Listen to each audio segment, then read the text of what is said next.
Hello friends, 2025 group 4 கொஷினில் திருக்குறள் சம்மந்தமான கேள்விகள் பார்த்துட்ருக்கோம் இல்லையா? இது 2வது கேள்விங்க. நாம் கற்றவற்றை கற்றவர் முன் தெளிவாக சொல்ல வல்லவர் டேஷ்ன்னு கொடுத்துருக்காங்க. இதுக்கு சரியான பதில் ஆப்ஷன் ஏங்க.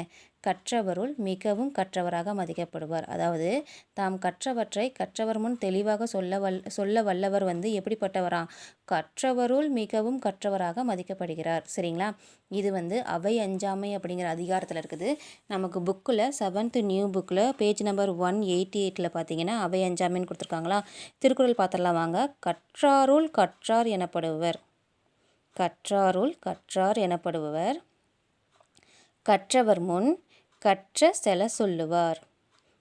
கற்ற செல சொல்லுவார்னா மனதில் பதியும்படி சொல்லுவார் அப்படின்னு அர்த்தங்க.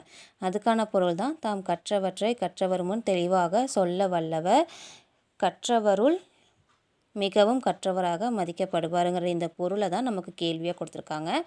இதில் 2 திருக்குறள் கொடுத்துருக்காங்க அவை அஞ்சாமையில். இந்த அதிகாரமும் நமக்கு இருக்குது. ஸோ நீங்கள் மொத்தமாக அந்த 10 திருக்குறளையுமே நீங்கள் ஒரு தடவை பார்த்துக்கோங்க. இந்த திருக்குறள் ஒன்று தடவை சொல்கிறேன் பாருங்கள். கற்றாருள் கற்றார் எனப்படுவர் கற்றவர் முன் கற்ற செல சொல்லுவார். சரிங்களா? நன்றி.